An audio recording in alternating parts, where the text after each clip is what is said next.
El gobierno de la tarde. Porque hablamos de delincuencia de baja monta, pero estamos rodeados de delincuentes también en muchas instituciones del país. Claro. En muchas instituciones públicas hay muchas personas que son tan delincuentes como aquellos que han apresado porque cometieron un crimen, ya sea que mataron a una persona, que atracaron a una persona, porque nos convierten en víctimas también y nos roban.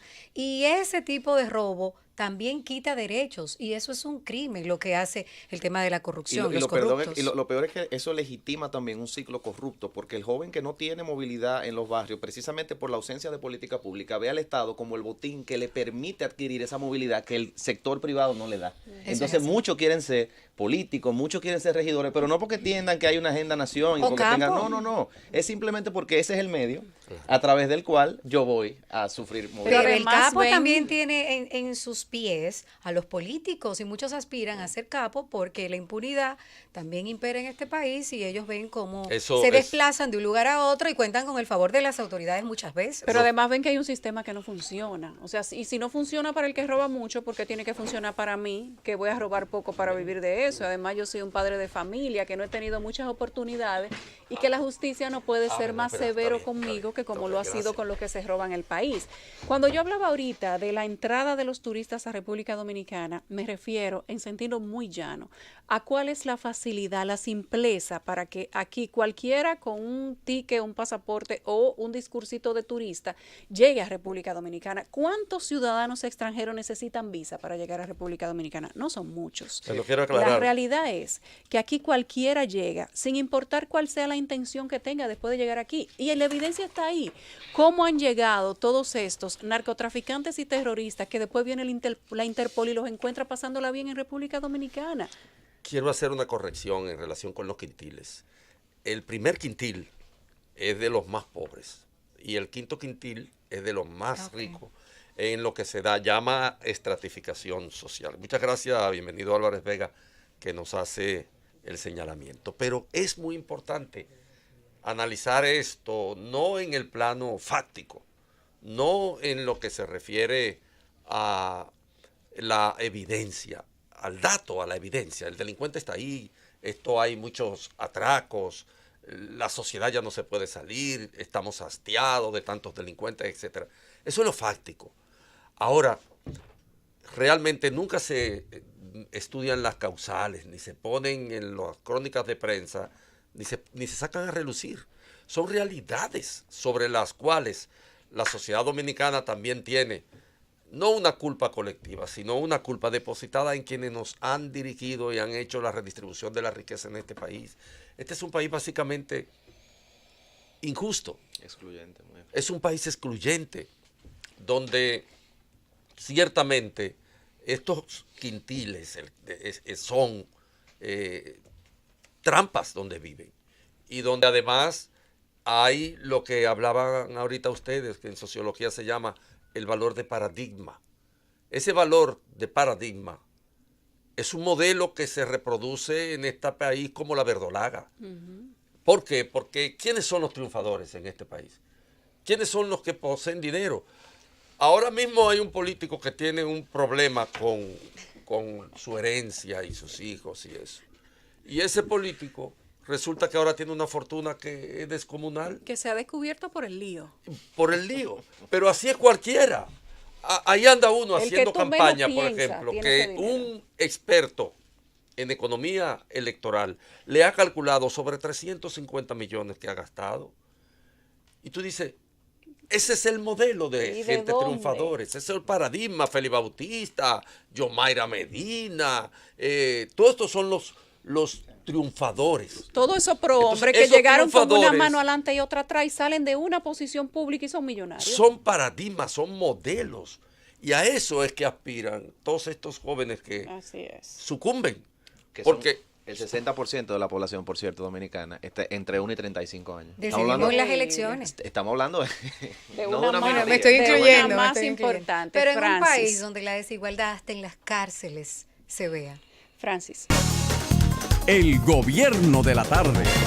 Regresamos a la Z101, al gobierno de la tarde, ya son las 3:28. Hay una discusión que se ha iniciado desde el fin de semana, compañeros, por la premura con la que se declaró de emergencia y se aprobó en primera lectura la ley orgánica del régimen electoral.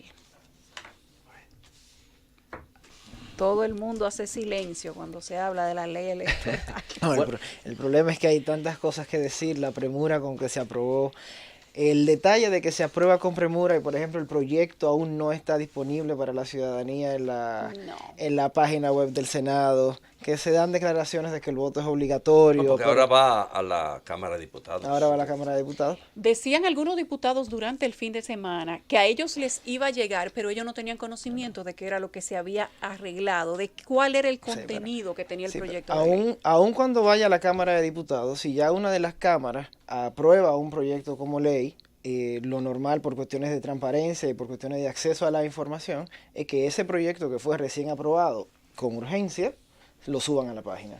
Sí. Pero yo creo que igual que lo haya aprobado la Cámara Alta, por la experiencia con demás proyectos, no es un tema tampoco que marque un antes y un después. Porque Y no significa que va a ser No, aprobado pero en la no, Cámara para de nada. Diputados. Para nada. Las mayorías mecánicas que hay en el Senado son distintas a las que hay en el Congreso. Entonces ahora en el Congreso es que veremos, porque me imagino que los diputados que están ahí de todos los partidos harán esa labor, cuál fue el contenido que realmente se aprobó y el debate real es ahora. Uno El debate espera real que es ahora. hagan la labor. Bueno, uno espera también. Bueno, claro. hay que mirar cuáles son los elementos, digamos, a discutir en relación con lo que aprobó el Senado. Porque no olvidemos que el Senado es parte interesada en lo que respecta a la ley electoral, al régimen electoral. Es parte interesada. Y hay 4 factores ahí, 4 elementos que lo dejaron intacto. Por lo menos 2 intactos e incorporaron uno que puede ser discutible. Uno es el arrastre. El arrastre a los diputados es que le conviene. Con el arrastre, los diputados se puede decir que son mochileros. Ellos lo llevan en la mochila de lo que los senadores. Al revés, al Senadores. Lo cargan. Al senador le Los conviene. diputados llevan a los senadores en la cargados. mochila, cargadito allí, y los resultados del senador son lo que los diputados individualmente puedan acumular. Eso, aunque los diputados digan, yo tengo carisma, yo aporto, yo tengo mis votos, bla, bla, bla, ese es el sistema. Un sistema, por cierto, que es bastante inteligente y que tiene que ver con la tradición autoritaria de este país. No hay tiempo para analizarlo, pero es así. Luego está lo del método de Hong. Óyeme, en este país, un tema esencial del por qué las minorías no crecen es por el método de Hong. Y como tal, el método de Hong ha permitido que los partidos mayoritarios puedan, a la hora de hacer los cálculos en relación con las votaciones, puedan ser los beneficiarios del resultado final. Luego está la cuota, que es una cuota muy alta, pero que tampoco es verdadera porque todavía es muy superior en realidad. No es verdad que un candidato a presidente con un partido que tiene opción de poder verdadera en este país puede desenvolverse con 1.000 millones de pesos. Aquí cualquiera de esos candidatos gasta 2 veces y hasta 3 Lo que esos le 1.000 permite la millones ley, de pesos, claro. porque eso es real. Bueno, ¿Y nadie quién se lo tiene prohíbe, idea, además? nadie tiene idea de lo que gastó Danilo Medina en el 16. Eso es inconmensurable. Era algo tan demencial y tan loco que hasta tú abrías una tapita de Malta Morena y adentro tenía vote por Danilo. Porque es una cosa horrible. Era Y la leche condensada. La leche condensada, el teléfono, las llamadas, aquella famosa que Ay, la ¿cómo se llama? llamada, yo la Turbi- recuerdo, un robot. El robot. Pero que tiene un nombre, turbión, ¿cómo es? Que son... Sistema Automático. turbo. ¿Cómo es? Turbo. Sistema turbo. Un sistema turbo que incluía a todo el mundo. Todos lo Yo hicieron. recuerdo la Al llamada. final Es hasta decir, Abinader se sumó a Fue eso. una cosa demencial. Madre mía, tenían Solamente en unos un país como este puede ocurrir algo semejante, que un presidente de la República use los fondos de esa manera tan irresponsable y vulgar de usar los fondos públicos. Eso no se conoce en la historia de este país.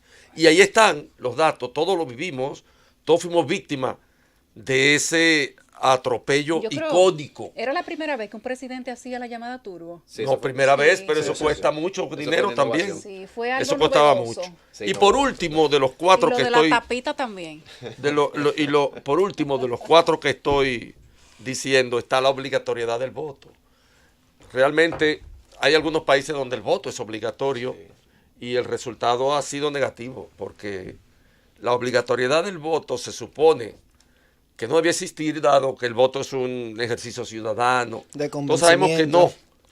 que aquí la naturaleza del voto se adultera a partir de la miseria material y de la miseria moral con la que vive este país. Ahí yo concurro un poquito con Sergio Tulio y Finjus. Cuando yo, más que abordarlo desde la óptica de si ha funcionado o no en otros lugares, dicen que hay un tema de la constitucionalidad del voto obligatorio, por lo que plantea la Constitución sobre la capacidad que tiene el ciudadano de decidirse a votar o no. O sea, que eso es un tema que queda a discreción del ciudadano. Ahora, Eso yo es un reconozco, derecho y un reconozco, deber. y por eso yo no estoy tan en contra del tema del voto obligatorio, que también, viendo ejemplos de otros países, hay una apatía creciente a la política que hace que los jóvenes y mucha gente simple y sencillamente no voten. Fíjense que las tasas de atención electoral en muchísimos procesos electorales que se han dado este año y el año pasado y el Sí, anterior es de los son jóvenes. altas.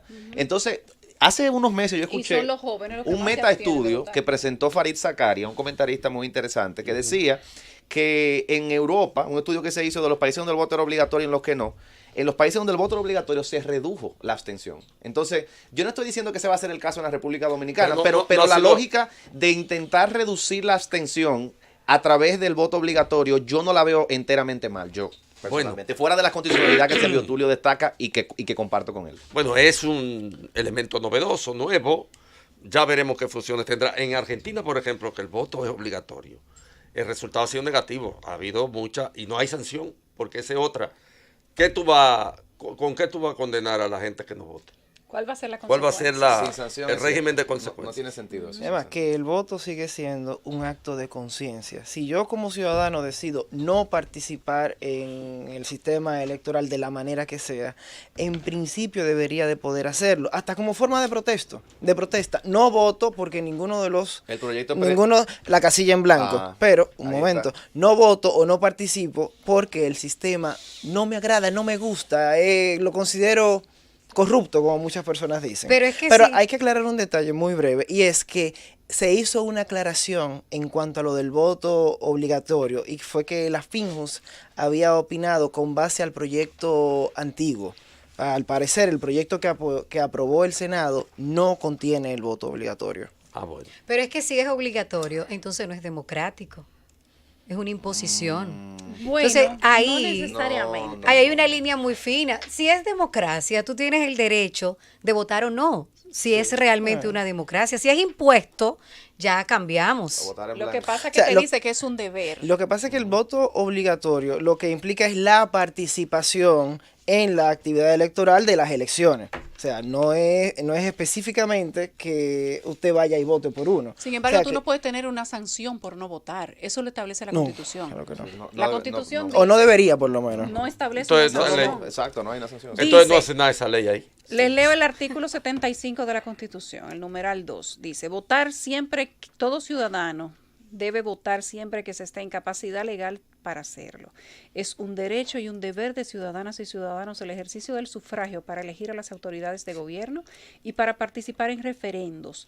El voto es personal, libre, directo y secreto. Nadie puede ser obligado o coaccionado bajo ningún pretexto en el ejercicio de su derecho al sufragio ni a revelar su voto. O sea, puede ser obligatorio, pero a ti no te pueden sancionar porque tú no votes. No.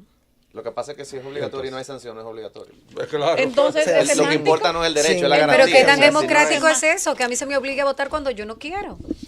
El tema es, Es que señores, no votar también es un derecho. Sí, Claro. eso es cierto. O votar O sea, en blanco. Esa libertad de elección. O rayar la boleta entera. Si de las ofertas que hay, no hay ninguna que colinde Que coincida. con, claro, que coincida con mi forma o mi idea de país, ¿por qué yo tengo que votar por una Yo persona estoy que de no acuerdo quiero? O contigo, sea, pero no. ¿y qué hacemos con las crecientes tasas de abstención?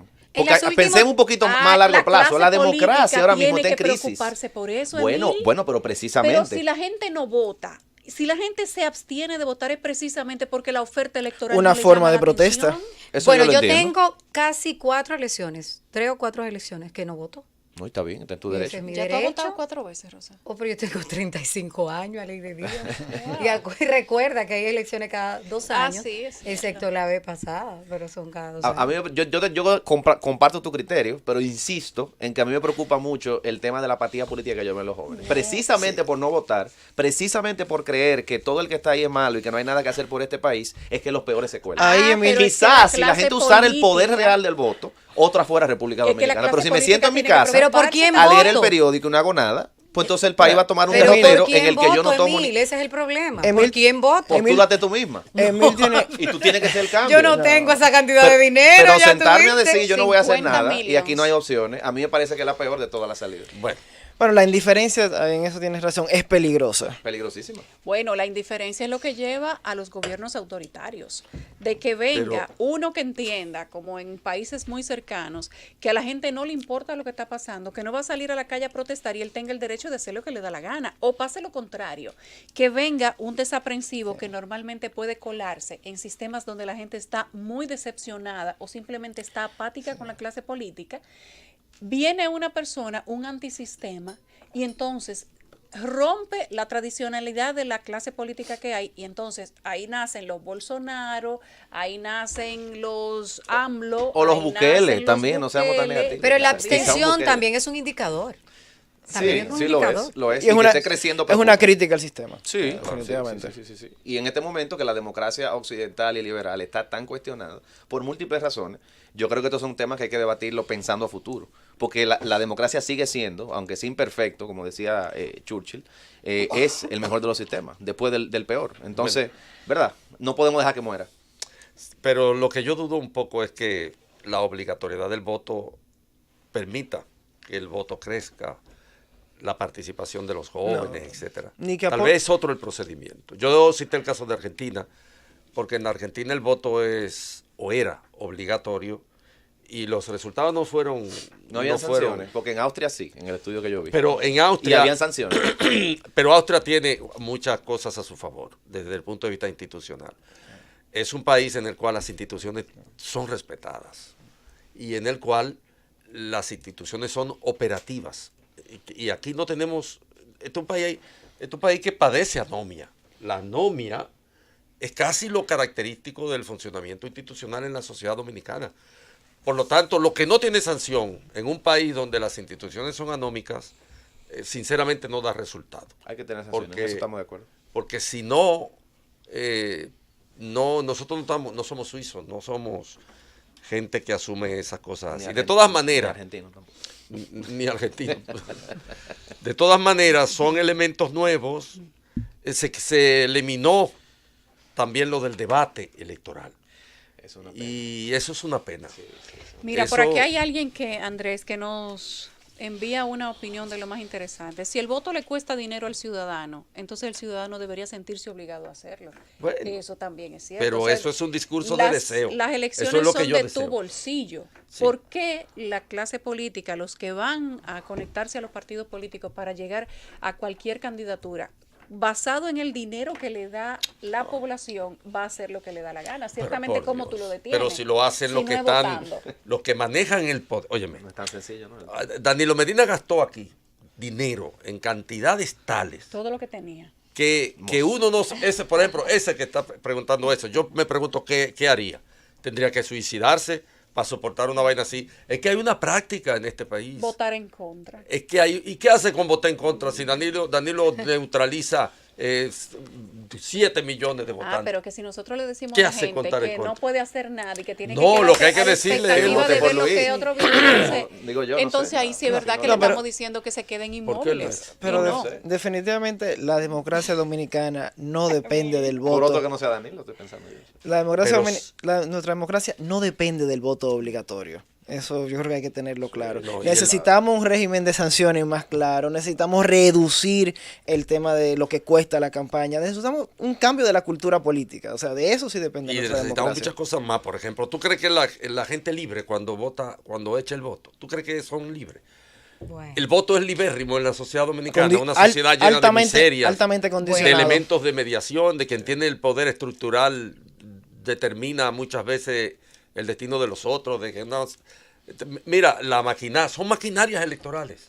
Estos partidos políticos son maquinarias electorales y se echan a andar cuando las elecciones comienzan. Tú ves como hormiga esos militantes que manejan el bono gas, el bono eléctrico, que manejan el bono estudiantil, el bono choferil, toda esa infraestructura del asistencialismo.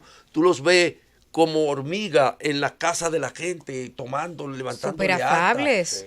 presionándoles, son mecanismos de presión. Pero esas dádivas, Andrés, Emil, Edward, Programas Yulisa, asistenciales. esas dádivas secuestran la conciencia del votante, que muchas veces tiene que pensar con el estómago, porque no tiene otra opción ante la falta de política, ante la negación de derechos. Entonces, si una gente, porque a veces uno hace la crítica, oigan, no vendan su voto por 500 pesos y un picapollo, pero si yo no he comido hoy y fulanito me da los 500 pesos y un picapollo, porque es distinto tú ver el problema cuando te pones en los zapatos del otro. Entonces, eso es lo que también devela la falta de autoridades con interés de resolver problemas básicos que tenemos en República Dominicana, y es porque le conviene a ellos que el pueblo se mantenga siendo una especie de ignorante. Al político entonces no le interesa y no le conviene que tú salgas de necesitar el picapollo, porque entonces con los 500 pesos y el picapollo que te llevan cada 4 años él tiene el voto seguro. La gente no puede acomodarse a que le lleven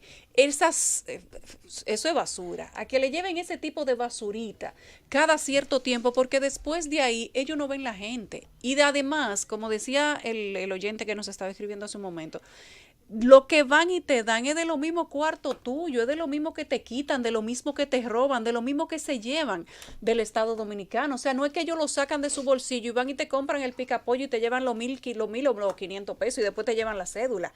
Y te obligan entonces como un reo a tú tener que votar. Y en muchas ocasiones la gente tiene que entrar con el celular a la caseta de votación y tirarle una foto al voto. Y el voto es secreto. Y supuestamente a secreto. confirmarle que porque votó por su tampoco es candidato. que te creen que por tu linda cara, no, yo voté por ti, mi hermano. No, Tráeme no, prueba. la prueba. Y entonces aquí yo te doy la cédula o te doy los 500 pesos y te doy lo que te prometí. Es así que se manejan los votos de República Dominicana. No es una relación romántica que yo te creo y te voy a dar lo que te prometí. Señor, el 44%, yo voté. No, no es así. El 44% de la población dominicana está en la línea de la pobreza y el 8% por debajo de la línea de la pobreza. Tú estás hablando ahí de más de un 50% de gente. El asistencialismo, tú lo describiste casi sin darte cuenta, es un mecanismo de control social. Total. Y eso es lo que hacen estos políticos clientelares, estos políticos clientelistas. Y les eso ha es lo que hacen. funcionado. Y les Eso ha es lo funcionado. que hacen. El gobierno de la tarde. Regresamos al gobierno de la tarde, ya son las 3:49. El presidente de la Junta Central Electoral, Julio César Castaños Guzmán, explicó el arribo a un acuerdo con los partidos políticos con el propósito de acudir ante el gobierno a solicitar los fondos necesarios para llevar a cabo el proceso de primarias de 5 organizaciones políticas. De acuerdo con Castaños Guzmán, ni la Junta ni los partidos pueden asumir el costo de las primarias, estimado en 1.449 millones de pesos. En ese sentido, dijo que iniciarán un proceso de diálogo con las entidades financieras del gobierno a fin de buscar una salida para el montaje del proceso a celebrarse el próximo 6 de octubre. Una Bueno, sola ¿cómo? pregunta vamos y es por parte. obligado. No, pero vamos por parte. Un acuerdo. Eso es un acuerdo. Pero eso Eso viola es la salir a ley. buscar los cuartos con el gobierno y al final lo van a pagar los contribuyentes. Son los contribuyentes los que van a terminar pagando este dinero. De todos Eso no es ningún modos. acuerdo. Danilo lo va a conseguir porque él impuso las primarias abiertas. Él las impuso. Pero además, el mayor monto que se necesita para cubrir el proceso es para el PLD. El otro lo resuelve con 40 millones, el otro chiquito prácticamente ni lo necesita. El partido mayoritario, que inclusive por ellos es que la Junta aumentó de 10 a 15 los candidatos posibles para competir, es todo por el partido mayoritario del país. Entonces, el partido que va a tener o va a necesitar el presupuesto mayor para ir a primarias, también estando en el gobierno se lo va a autoaprobar. Porque de eso es que estamos hablando. Eso es. De eso es que los estamos que van a hablando. primarias abiertas son PLD y PRD. Digamos que tienen alguna significación porque Alianza País, creo que Opción Democrática irá a primarias abiertas también. Son 5 en total. Son 4. Ahí están los 4. Porque el otro era... el PRM no. El PRM tiene primarias cerradas. Por lo tanto son 4, pero el fundamental es el PLD Porque el PRD sabemos que es una bisagra del gobierno y que eso es unas siglas de las que se vive muy bien, por cierto. Son siglas.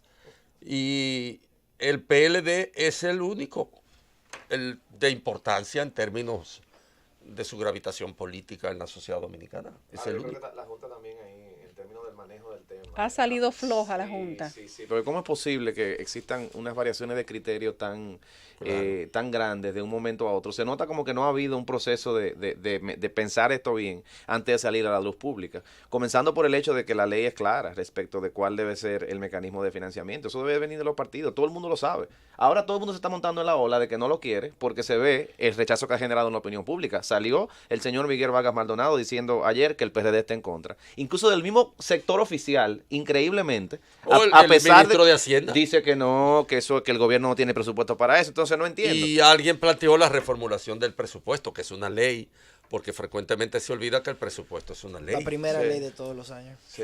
Pero como se respeta tanto, la gente se olvida que es una ley. Y alguien de mucho poder, por cierto, en términos del desenvolvimiento burocrático de la nación, dijo que había que reformular el presupuesto para eso.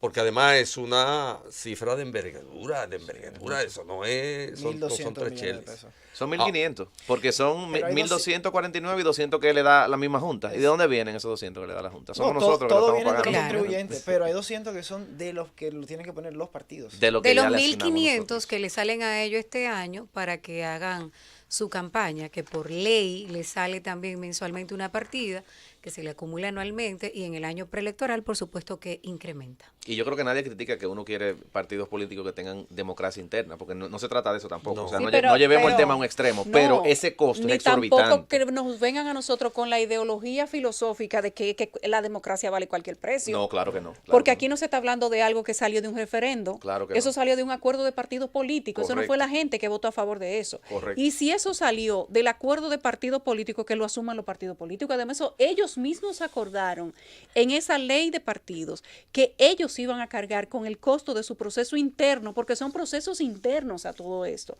Y ellos nos están cargando a ustedes y a todos nosotros unas elecciones prácticamente nacionales, cuando lo único que se va a elegir son los candidatos de sus partidos. que nos cuestan más que el presupuesto completo del año del Tribunal Constitucional y del Tribunal Superior Electoral combinados, Pero que además orgánicamente de se ocho supone de ocho son los garantes del ministerios, respeto de la... pero además de de 8 ocho ministerios y ministerios. de 122 ayuntamientos, barbaridad con eso. lo que van a costar las primarias, se le da presupuesto para 12 meses a 122 ayuntamientos del país. Es que es un abuso. Y Ahora- el endeudamiento creciendo. Y es además una violación a una ley que ellos acaban de aprobar. Es que aquí hay cosas que no se entienden.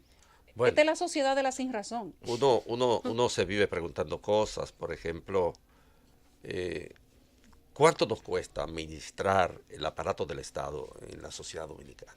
¿Cuánto nos cuestan los líderes? ¿Por cuánto le sale al país Reinaldo Pared, el senador de Higüey? ¿Cómo se llama el senador de Higüey? Ese, Amable. el hombre del nuevo look. Amable Aristo. Amable Aristi Castro.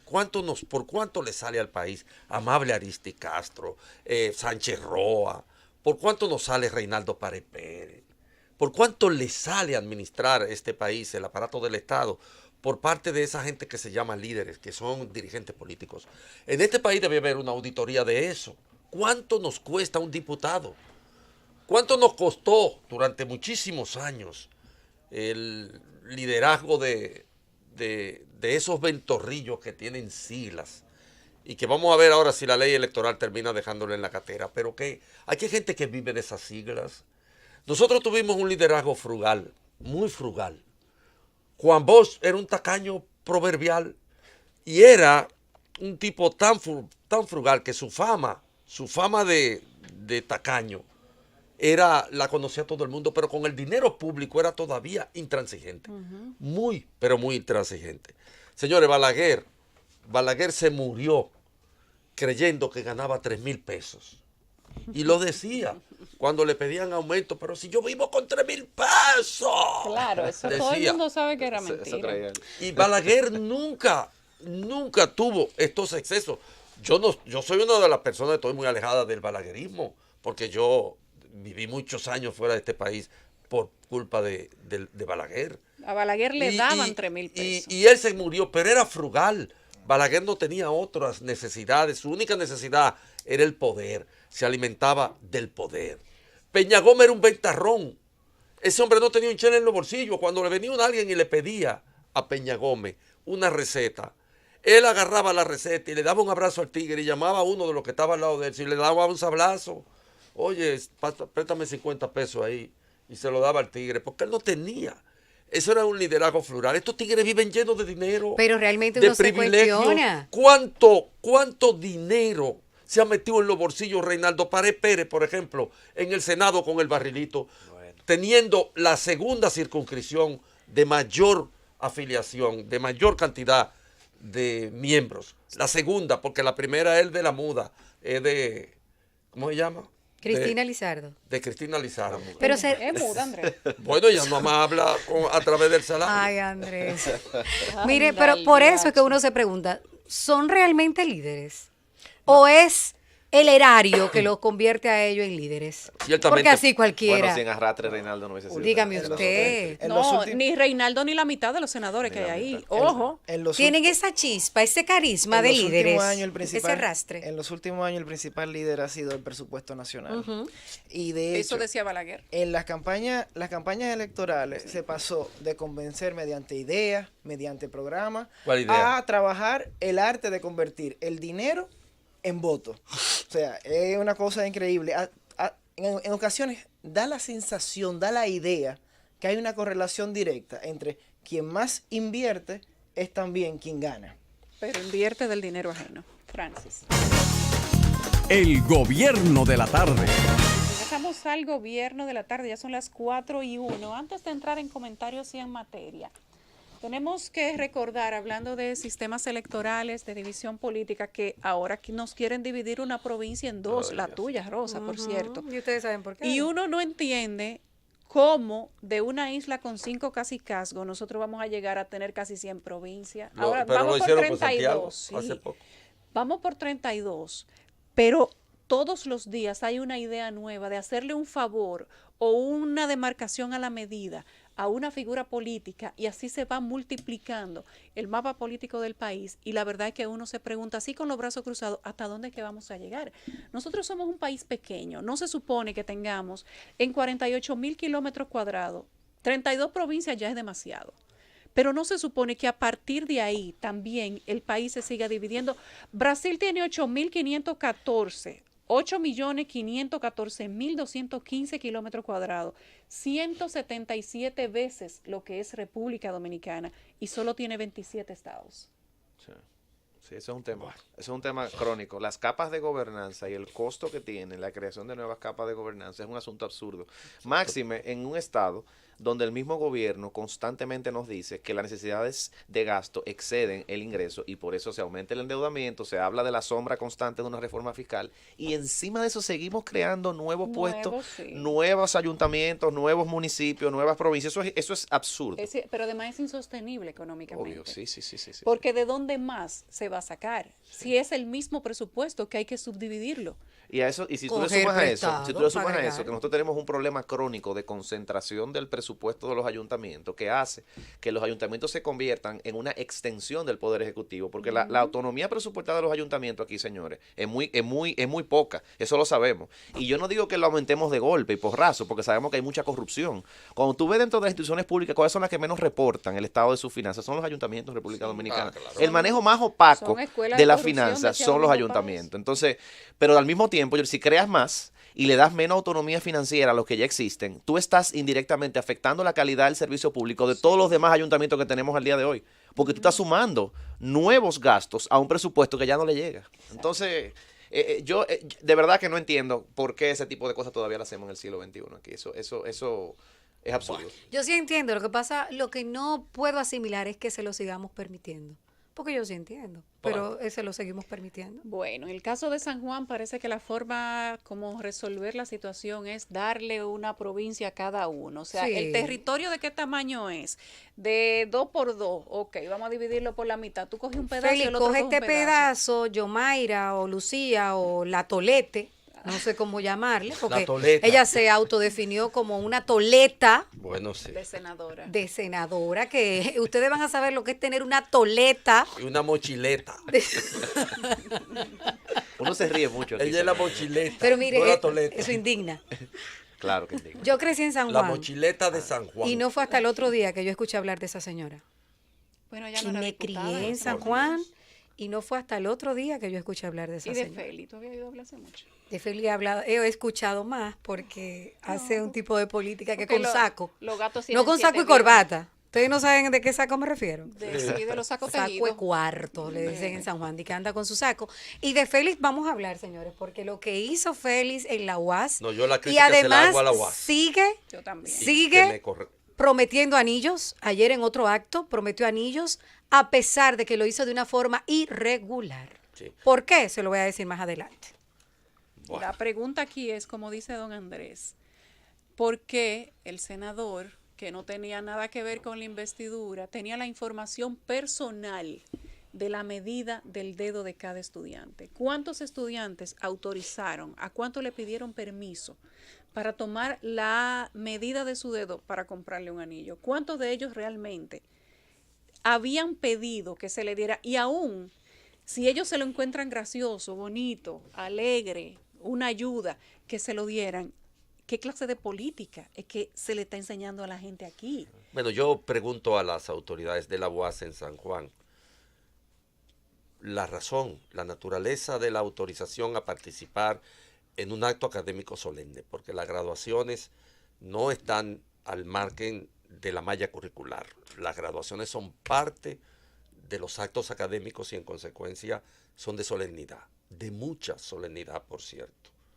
En consecuencia, tiene que explicar que hacía allí dos sujetos políticos que tienen determinados intereses y que además son contradictorios con el espíritu y la naturaleza del ámbito universitario, que tiene que ser plural, diferente, que tiene que ser, que tenga un marco de utilidad, de propensión a la innovación. Uno tiene que preguntarse todas estas cosas, porque hay que preguntarle al que dirige la UAS en San Juan de la Maguana, en virtud de qué, dado la solemnidad de un acto de graduación que, repito, es parte de toda la estrategia curricular de una institución educativa de nivel superior.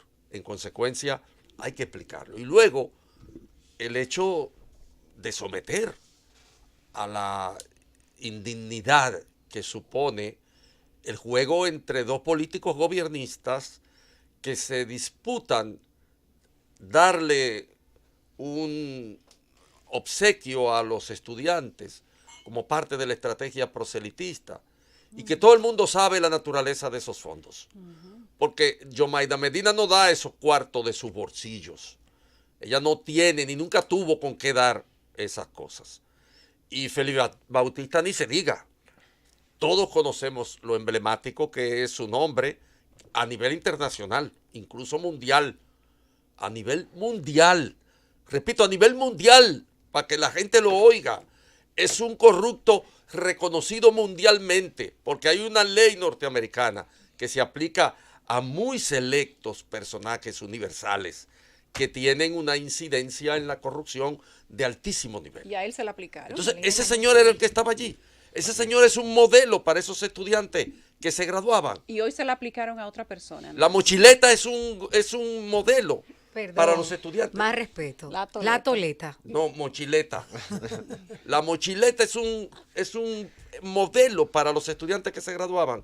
Al que hay que cancelar era al que te está dirigiendo eso ahí Al rector. en San Juan. No, al que, bueno, tal vez al No, rector, al rector, o a la hombre, rectora, o a la rectora. que responda por esa sinvergüencería de tener allí a dos personas connotadas que no encarnan ningún modelo de convivencia social, que no son paradigma en términos positivos, Esos son los y modelos. ponerlo a disputarse la afiliación de esos ciudadanos. Y los estudiantes mirando para un lado y para el otro. ¡Anillo! ¡Computadora! Y ellos, ¡Becas! Una barbaridad.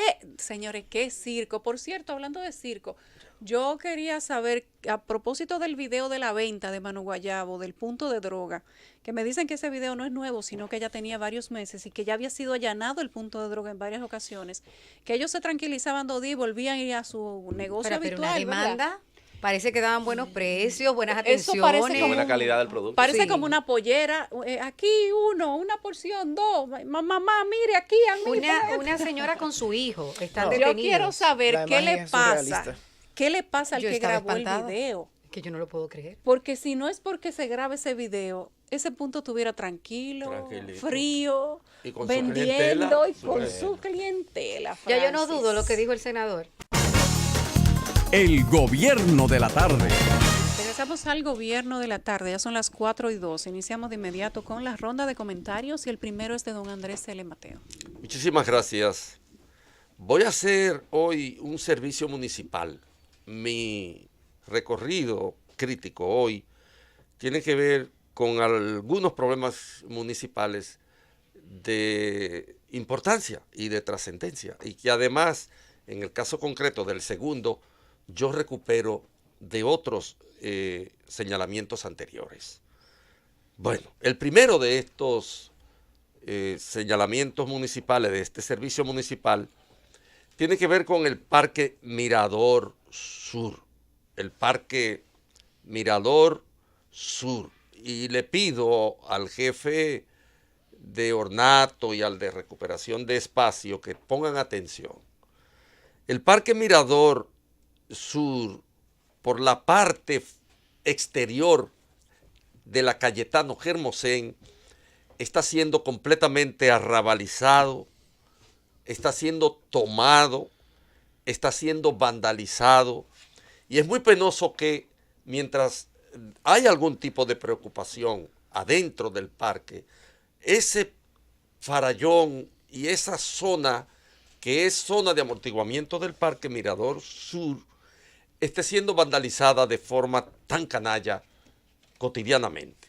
Miren, ahí hay talleres de mecánica, los domingos se pintan carros y hay una enorme cantidad de gente que tiene negocios los domingos ahí, en esa parte del Mirador Sur que atraviesa la Cayetano Germosén y que permite a mucha gente usar esos espacios para usos muy diversos que van a terminar deteriorando esa parte del Parque Mirador Sur, un parque tan importante, tan útil para la sociedad.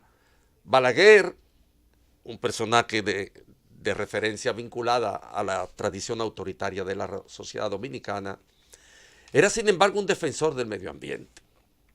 Era instintivo, quizás su espíritu campesino, su vinculación con la naturaleza, lo hacía proclive a la defensa, digamos, elemental de el espacio que la naturaleza va abriendo para la convivencia entre los seres humanos.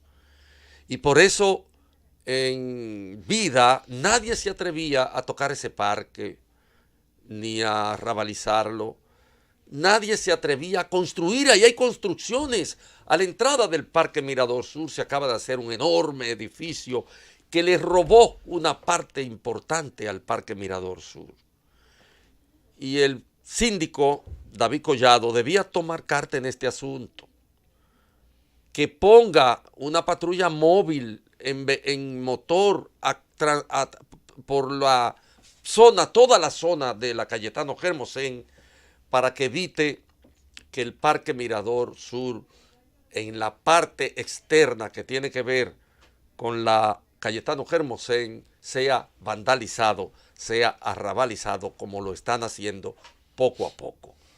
Que se cierren los espacios que han abierto gente para tener negocios, a veces los fines de semana, por ejemplo la pintura de los carros se hacen los fines de semana y el que pase puede verla. Y no es posible que el país pierda la virginidad y el beneficio que acarrea en una ciudad cada vez más cercada en el sentido del ahogo que el urbanismo hoy día expresa por las consecuencias de la posmodernidad, no pueda tener un pulmón verde con el cual respirar y romper esa angustia de vivir en una sociedad cercada por el smog. El segundo servicio municipal que quiero darle también al ayuntamiento del distrito es el de la cortina rompeviento de la avenida Luperón. Se rompieron la cortina rompeviento del kilómetro 9, ya esa no existe, y se bajó hacia la Luperón, debajo del puente seco, y se colonizó todo eso que está ahí. La parte norte de la cortina rompeviento que existía, esa esquina, fue tomada completamente por los choferes del 9 que bajaron y destruyeron todo ahí, y ahí tienen fritura, ahí dejan las guaguas. La cortina rompeviento que había ahí se la llevaron, y se llevaron la de enfrente también. En la de enfrente hay camiones cisterna que toman agua de un abrevadero que hay ahí para los camiones que venden agua, y que con ese tipo de actividad comercial han terminado rompiendo por completo la cortina rompeviento que había en la Luperón y que bordeaba la entrada de los vientos a la ciudad y que cumplía una función ecológica. Le llevó muchos años al país construir esa cortina rompeviento, pero entre los contratistas depredadores que la fueron echando abajo poco a poco y los choferes del 9 que bajaron y se apropiaron de la cortina rompeviento de la parte norte y de la parte sur, los camioneros que llevan agua, ya no hay, se puede decir, que una cortina rompeviento propiamente dicha, porque el boquete que se genera con esta destrucción es inmenso. Más de una vez le he hecho el señalamiento a los encargados de recuperación del ayuntamiento y a los que tienen que ver con la Defensoría del Espacio Público. Es una sociedad verdaderamente agresiva la que destruye una cortina rompeviento de una ciudad y la deja a merced de todo lo que la inclemencia del tiempo arrastra cuando el viento entra a una ciudad como la nuestra, que ha perdido más del 75% del verdor que tenía hace apenas 10 años. Por último, el río Sama. Yo incluso he escrito sobre este río muchas veces. Cuando se celebró el aniversario de la ciudad de Santo Domingo, José Checheco, Marcio Veloz Maggiolo y yo escribimos el libro grandote sobre la ciudad de Santo Domingo que financia el Banco de Reservas o el Banco Popular. Uno de los dos financian esos libros. Y yo participé de la escritura de la primera parte y asumí desde la perspectiva de la historia, por un lado ficcional, pero por otro lado objetiva, la importancia y la trascendencia del río Osama. El río Osama es una letrina. El río Osama es un río podrido. El río Osama es un río al cual los políticos que han sido dirigentes en este país no deberían ni siquiera mirar. Porque haber dejado en manos del desarrollo absolutamente caótico de la estructura urbana de la ciudad, haber dejado ese río al margen, a merced de más de 105 empresas que echaban sus desechos químicos en ese río, haber dejado ese río merced a las fuerzas de la naturaleza que han llevado cientos y cientos y cientos de plásticos, miles, cientos de plásticos al seno de ese río, lo han convertido en una posilga. Y en el país no hay nada más que aspavientos en relación con el río Sama. Un río testigo, un río historia, un río sin el cual no se puede hacer la historia del país. No se puede hablar de la historia de esta nación sin ese río. ¿Quién puede mirar hacia ese río habiendo ejercido el poder y no avergonzarse de por lo menos echar un vistazo a un río que es testimonio de la formación del Estado-Nación?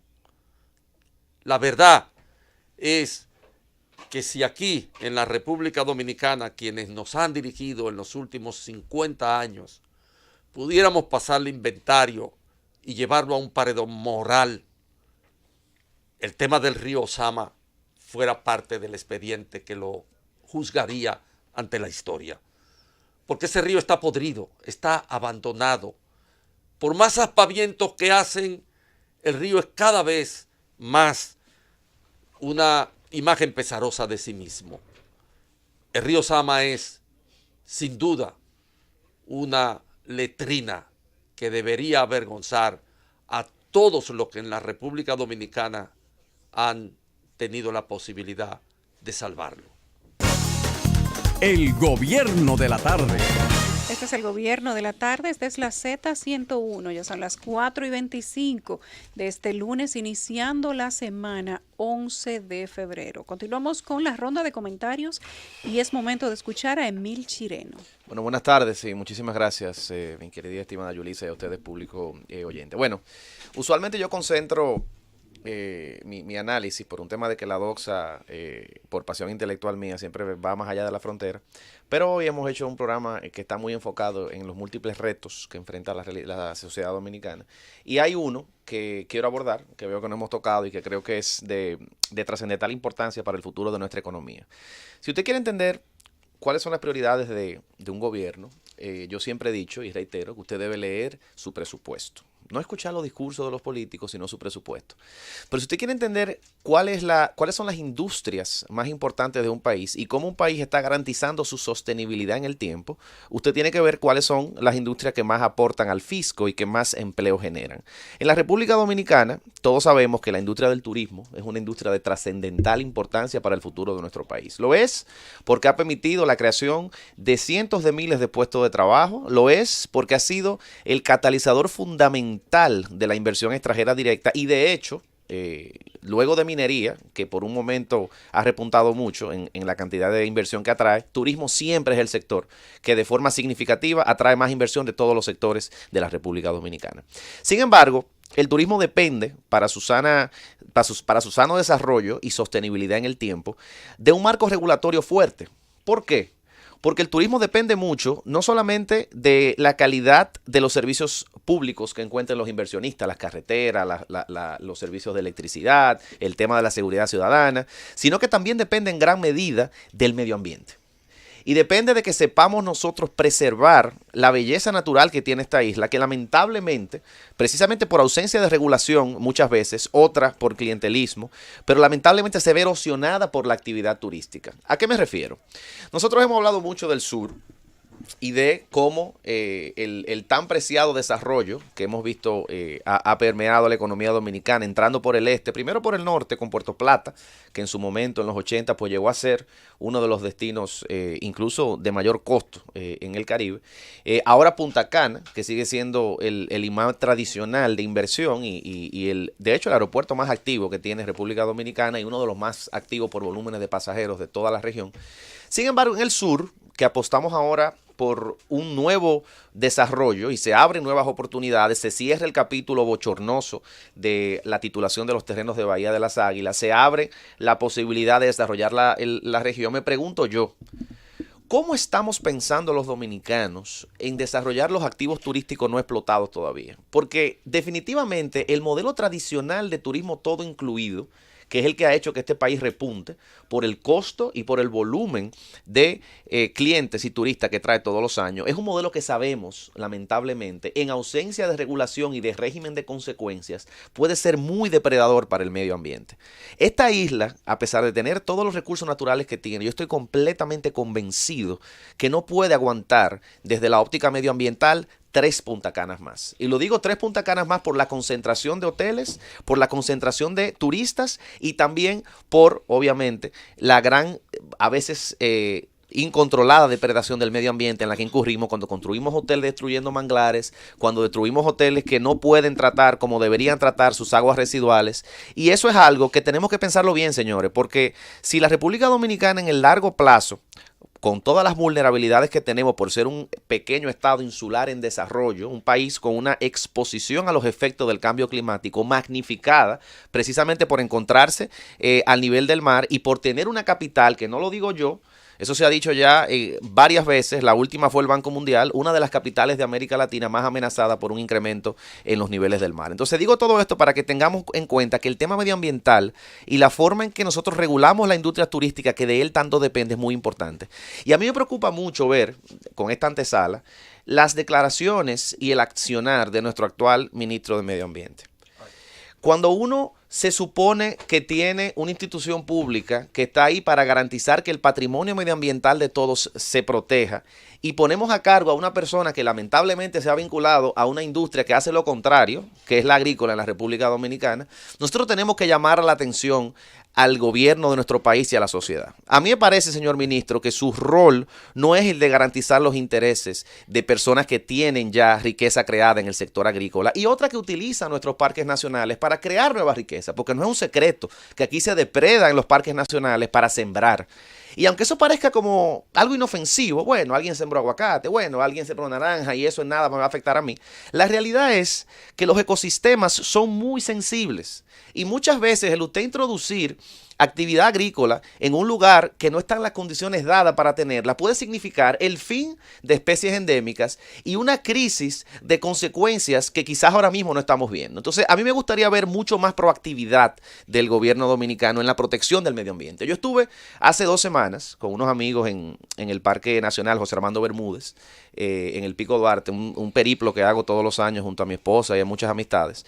Y a mí me da mucha pena, señores, que en la ruta que tomamos nosotros, que fue iniciando por Mata Grande, un pueblo que está después de Jánico, en las matas de Farfán, las casetas que se supone que tiene el Ministerio de Medio Ambiente para que los senderistas que exploramos la zona podamos pernoctar, son casetas que tienen grafitis de personas que fueron ahí en el 89, en el 88, en el 91, en el 93. Se nota que la mano del Estado en un parque nacional tiene más de 30 años que no hace presencia.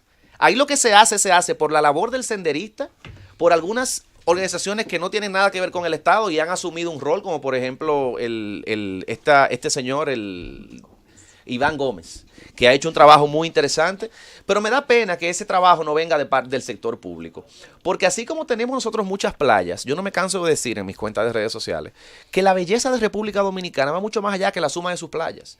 Yo tengo 4 meses, señores, que no voy a una playa, es conociendo ríos y montañas con muchos amigos y me sorprende la cantidad de bellezas que hay aquí y que son potencialmente explotables. Ahora, yo no me atrevo a decirle a la sociedad dominicana que explotemos esos recursos todavía subutilizados si el esquema que vamos a utilizar para explotarlos es el mismo esquema de debilidad regulatoria, de ausencia de prioridades y de desdén por la sostenibilidad medioambiental, señores. Porque esto no es un tema de la clase media alta, esto no es un tema que nada más sale en los periódicos y que a mí no me afecta. A usted le afecta de forma severa y las consecuencias de que eso sea así la estamos viendo. Miren la sequía que tenemos nosotros ahora en el Cibao. Miren cómo eso está afectando la actividad agrícola. Aquí hay que repensar mucho lo que nosotros sembramos. Hay que repensarlo porque no en todos los lugares se debe sembrar arroz. No es cierto que la mayoría de los recursos hídricos se deban dedicar en una sociedad como esta a la actividad minera por un lado y a la actividad de la agricultura por otro. Nosotros tenemos que pensar de una forma más sostenible porque si nosotros no hacemos eso, no solo estamos poniendo en peligro la industria más importante que tenemos, que es la industria del turismo, sino que estamos poniendo en peligro nuestra propia calidad de vida. En un país donde la calidad del aire que se respira en las ciudades, la calidad del agua que recibimos en nuestros hogares, cada día más se ve afectada por una ausencia de un marco regulatorio fuerte. Entonces, a mí me gustaría ver una autoridad pública, específicamente desde el sector de medio ambiente, más proactiva, condenando las ocupaciones ilegales de parque para sembradíos, expulsando a muchos de los supuestos agricultores de pequeñas familias que siempre que se anuncia un desalojo dicen que tienen 35 años viviendo ahí. Porque esto no no se trata nada más. No se trata del bienestar individual de unos pocos. Y sí me duele decir que hay muchas personas que dependen de la agricultura a pequeña escala. Pero se trata de preservar los acuíferos de los que todos nos servimos. Porque si por garantizar los intereses de 50, 60, 70 familias arriesgamos los intereses de la colectividad, yo creo que le estamos haciendo un flaco servicio al gobierno de la República Dominicana, pero sobre todo a la sociedad dominicana. El gobierno de la tarde. Vamos al gobierno de la tarde, ya son las 4:36, estamos en la ronda de comentarios individuales y es momento del comentario de Eduardo Núñez. Muy buenas tardes a todos nuevamente. Mi comentario de hoy se centra en lo que es el tema del día, la nueva ley de régimen electoral.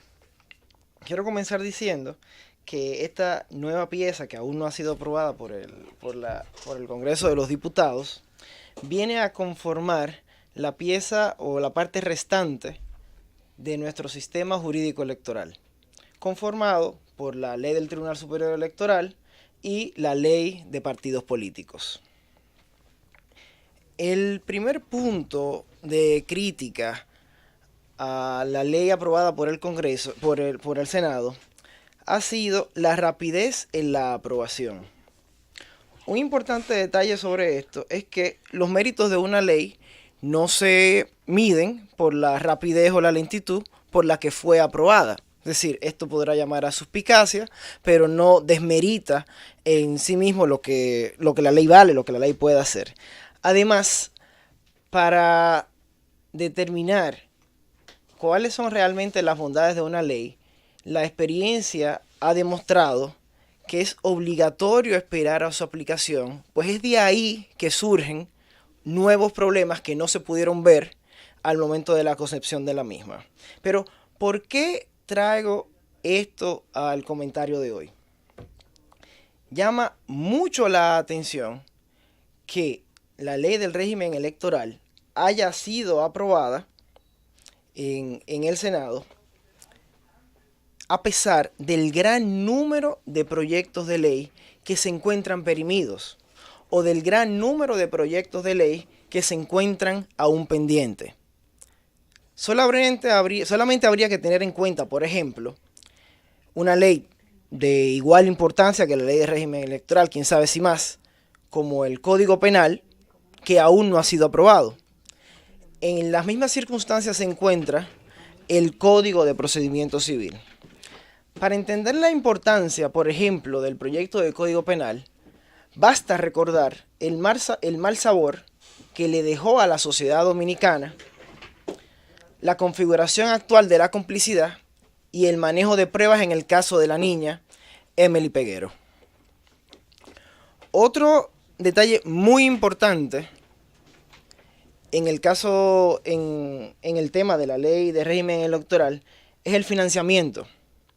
Según fue reportado por la prensa, el artículo 166 del proyecto de régimen electoral establece un límite para las campañas electorales en todos los niveles. Dicho límite depende del número de electores inscritos. Por ejemplo, en las elecciones del año 2016, la demografía electoral estaba representada por 6.765.245 votantes inscritos.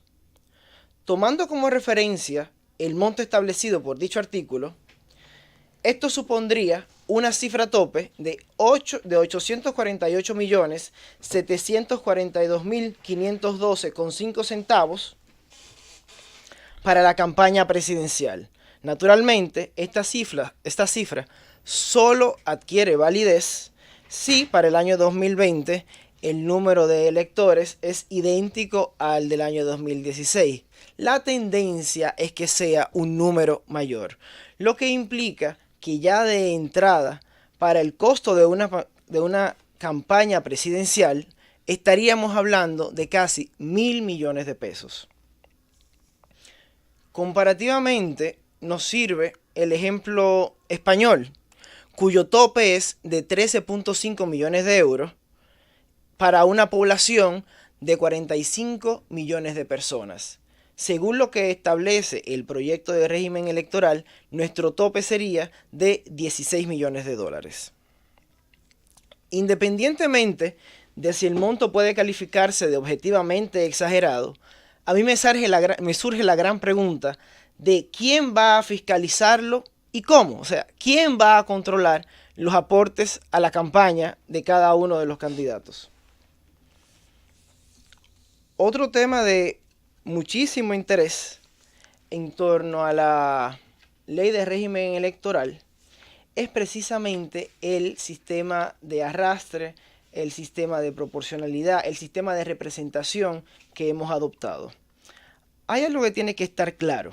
Las elecciones se producen esencialmente para tres cosas: formar gobierno, tener representación y crear legitimidad en todas esas decisiones que nos afectan a todos en la vida diaria. Nuestro sistema electoral está llamado a obedecer un ordenamiento constitucional concreto. El sistema electoral perfecto no existe un sistema ideal. Eso es preciso que esté claro. Y además, en última instancia, el sistema electoral responde a realidades históricas y sociales más que a ideales jurídicos. Como bien lo demuestra el ejemplo de Estados Unidos, que el candidato con más votos no necesariamente gane las elecciones. Pero ¿por qué traigo todo esto a colación? Y es por algo muy sencillo. Los demás países que tienen un sistema de representación complejo como el nuestro, son también países que se basan en democracias federales, como sucede en el caso de los Estados Unidos. En nuestro país se da la particular circunstancia de que la representación territorial que viene del Senado y la representación poblacional que debe de venir de la Cámara de Diputados se confunden. En un estado unitario como el nuestro, la división territorial poblacional se pierde. De hecho, esa es la razón por la que países como Suecia, aunque la comparación sea vertical, o países como Dinamarca, han abolido el poder legislativo bicameral. Por último, quería traer a colación aquello que va en torno al debate obligatorio. Ya lo del voto obligatorio lo hemos aclarado en los comentarios previos.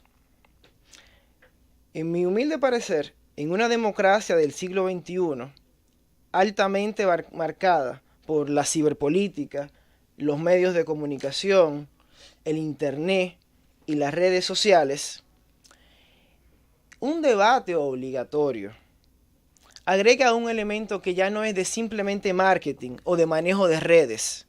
El debate depende, sobre todo, del individuo y sus ideas y de su capacidad de convencer. El debate aporta a nuestra cultura actual la oportunidad de que cada ciudadano vea cuáles son las luces y sombras de sus candidatos, sin ese filtro que les prestan los candidatos, los medios de comunicación y las redes sociales. Yo, por mi formación jurídica, no puedo afirmar que sea posible legalmente o constitucionalmente obligar a los candidatos a debatir. No obstante, sería una práctica que ayudaría muchísimo al desarrollo de nuestra democracia. El gobierno de la tarde. Regresamos al gobierno de la tarde. Estamos en la ronda de comentarios individuales. Son las 4:46. Momento del comentario de Rosa Encarnación. Gracias. Yo me voy a montar en la máquina del tiempo y voy a volver al viernes porque tengo que comentar sobre dos cosas. Brevemente quiero referirme al tema del arraso del ejército, Saori Amelia Marte Fiallo, que figura en la nómina del Intran de compensación militar con un salario de 80,000 pesos. Se han acercado a mí varias personas para tratar de aclararme una situación que no tiene nada que aclarar porque todo consta en documentos oficiales, en documentos y nóminas del Intran, también en todo lo que tiene que ver con la Contraloría. Y esta jovencita, repetimos, figuraba hasta el viernes cobrando 80,000 pesos en la nómina de compensación del Instituto Nacional de Tránsito y Transporte Terrestre, Intran, también otros 30,000 pesos en el Consejo Dominicano de Pesca y Acuicultura, además del salario que devenga como miembro del Ejército Nacional, que supera los 10,000 pesos. Hoy entré nuevamente a la Contraloría.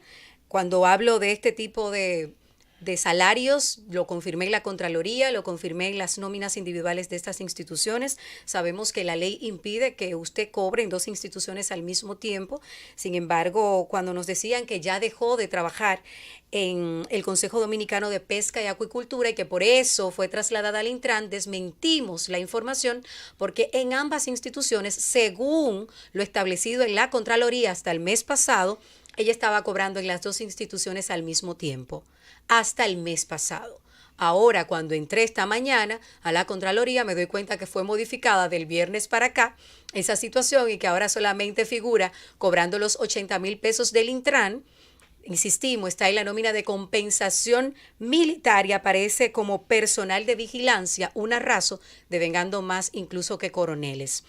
Esta persona sí está nombrada en el Ejército Nacional, tiene el rango de raso y ella ingresó en el 2016 a las filas y ya hemos mencionado el listado de empleos que tenía esta joven y que hoy, insisto, fue modificado y solo aparece en el Intran y en el Ejército. Ya no aparece en el Consejo Dominicano de Pesca y Acuicultura. Es decir, que fue modificada esa parte después de nuestro comentario en la Z. Nos decían también desde el Intran que ella no está ahí como una empleada por su rango de militar, sino que tiene 2 profesiones y que ella más bien se desempeña como una profesional. Pero repetimos, no está en la nómina de fijos, sino en la nómina de compensación militar, que es como una especie de incentivo que se le da a esos militares que trabajan en alguna institución pública. A ella se le entrega 80,000 pesos a través de esa nómina. Un tiempo perfecto para que las autoridades del Intran puedan cambiar eso que ellos califican como un error, porque ella debe estar en la nómina de personal fijo. Hoy, obviamente, tengo que referirme al tema de Félix Bautista. Félix Bautista, durante la semana pasada, al igual que Yomaira Medina, Lucía Medina, se convirtieron ambos en protagonistas de un debate en frente de varios estudiantes que se graduaban en la Universidad Autónoma de Santo Domingo, pero en la provincia de San Juan.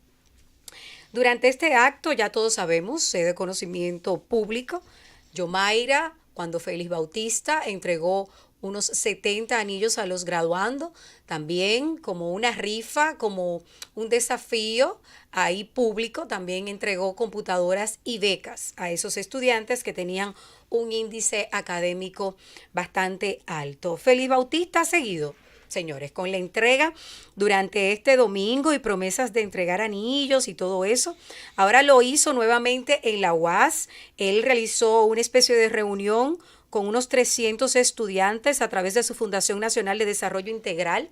Parece que las gestiones que hizo Félix Bautista para que en San Juan hoy tengamos una Universidad Autónoma de Santo Domingo lo hacen el dueño y propietario de esa casa de estudio y cada vez que él necesita hacer una actividad la hace ahí en la UAS. Él es el padre de la UAS en San Juan definitivamente. En esta ocasión, Félix Bautista se comprometió, escuchen bien, a entregar 500 anillos en las distintas graduaciones que se van a llevar a cabo en el 2020 en la UAS para aquellos que obtengan su título de grado. Va a entregar otros 500 anillos Félix Bautista según sus promesas de este domingo. Pero en ese acto que participaron más de 300 estudiantes, él no se fue así, de que a mano pelada, señores. Oigan lo que él dice, que él pasó la 1001 y que por eso él está preocupado por las condiciones del desarrollo estudiantil ya a nivel superior en San Juan, que por eso él está haciendo estas entregas. Bueno, aparece justamente ahora a hacer esas entregas y no la hace de su bolsillo, sino que la está haciendo con el erario público. Él ahora entregó a esos estudiantes que participaron de ese acto celulares, tablets. También le entregó mochilas, hizo una rifa, hubo de todo en ese acto de ayer, incluso computadoras, armado hasta los dientes. armado hasta los dientes, y repito, tablets, celulares, computadoras, dio pergaminos de reconocimiento a los que tenían más de 85 puntos y además entregó mochilas bastante completas, útiles escolares distintos tenían esas mochilas, y la verdad es que dadivoso Félix Bautista cuando se trata del dinero público, repito. Y la forma en que Félix Bautista y Yomaira Medina se fueron a un duelo, porque fue un duelo, lo que hicieron en esa graduación de la UAS la semana pasada, nos llamó a investigar más sobre lo que ocurrió. Hace unos momentos estábamos comentando cómo Félix Bautista consiguió el SAI de los anillos de esos estudiantes. Son alrededor de 70 estudiantes. Hay dos versiones. Aparentemente alguien en la UAS le facilitó a Félix Bautista esos SAIs de esos anillos. Aparentemente, esa es una versión. La otra versión es que Félix Bautista no tenía ningún SAI de ningún anillo, mandó a hacer los anillos, escuchen bien, porque la irregularidad en que aparentemente incurrió este senador merece sanciones. ¿Qué pasa? La Universidad Autónoma de Santo Domingo tiene 4 casas oficiales en las que los estudiantes se pueden mandar a hacer sus anillos. Estas son Brador, Joyería Alexander, también Soler y Caprile. Esas son las 4 joyerías. La UAS tiene un protocolo y es que después que el estudiante se gradúa, debe esperar 10 días para retirar un documento que le autorice mandarse a hacer sus anillos en una de esas 4 joyerías. Evidentemente, aquí no se agotó ese procedimiento, porque fue en el mismo día de la graduación que este señor llevó los anillos. Pero la cosa no termina ahí. No solamente violó el protocolo de la UAS, que te entrega una carta al estudiante personalmente, y 10 días después de la graduación, repito, es que puede mandar a hacer el anillo en una de esas 4 casas. Este señor tuvo la cachaza, vamos a decir en buen dominicano, de mencionar a Joyería Alexander en la graduación y decirle, si el anillo les queda grande, vayan y pónganselo a su medida allá. Lo primero es que este señor no tenía ningún tipo de acuerdo con esa joyería. Lo segundo es que no compró ninguno de esos anillos ahí. Se habla de que los compró en el mercado negro. De hecho, en unas declaraciones hizo referencia a que lo adquirió cada uno de esos anillos, como lo compró en grandes cantidades, unos 5,000 pesos. Yo estuve conversando con uno de los propietarios de esas joyerías, con una. Las mayores, las que suplen el 95% de esos anillos, son la Alexander y Labrador. Y ellos me dicen a mí que 5,000 pesos no abarata ni siquiera el costo de producción. Que un anillo, ellos tienen varias categorías de anillos. Por ejemplo, Brador, Soler y Caprile tienen el pequeño, el mediano y el grande. Oscilan los precios entre 12,000 y 27,000 pesos. Alexander tiene el pequeño, el mediano, el regular, el estándar y el grande. Los precios son los mismos, de 12,000 a 27,000 pesos. El costo mínimo de producción del de 12,000 pesos asciende a más de 7,000 pesos. Entonces, ¿cómo carajo el senador compró estos anillos en 5,000 pesos? ¿Cómo lo hizo? Violó también lo que regula de que son esas 4 casas de estudios, que de estas 4 joyerías, que la casa de estudio tiene habilitada para que el estudiante se mande a hacer su anillo. Sabrá Dios dónde lo mandó a hacer este senador esos anillos, y está prometiendo, oigan lo que dijo, que va a dar 500 anillos más. La verdad es que uno se pregunta, ¿y qué agallas es que tienen este tipo de líderes, entre comillas? Ya ni siquiera guardan las formas, se creen que los votantes son una especie de mercancía barata que nos compran a como ellos consideren que valemos. Nos utilizan como un trampolín, como un atajo. Cualquier escenario es idóneo para ellos prometer. Somos un objeto definitivamente para estos políticos de la calaña de Félix Bautista, de Lucía Medina también, que está incurriendo en lo mismo en San Juan y se autodenomina la toleta de senadora para los próximos comicios, que ella asegura, por supuesto que con el apoyo de su hermano, que es el presidente de la República, cualquiera puede hablar con seguridad Y cualquiera puede ser líder, al igual que Félix Bautista, que tiene el respaldo del erario público. La verdad es que ellos se siguen paseando con orgullo, revestidos de impunidad y creen que uno es tonto con P. No inspiran, no son líderes que inspiren, ni líderes que debatan ideas. Es quien dé más, tome esta migaja, tome esta dádiva. Señores, nos tienen sumido en una desgracia. Nos roban hasta la respiración, desde la dignidad, la conciencia, nuestros derechos. Ellos ahora mismo en nuestro presente nos torturan y nuestro futuro lo secuestran con su accionar. Pero siguen muy orgullosos haciéndose llamar líderes. Líderes se hacen llamar estas personas que nos condenan a la miseria. Ellos siguen haciendo política, ahora están en un debate estos dos líderes sanjuaneros que no nos llenan de orgullo. Yo pienso que esto de Félix Bautista debe ser investigado porque no puede ser que un legislador incumpla con las leyes de la Universidad Autónoma de Santo Domingo. El gobierno de la tarde.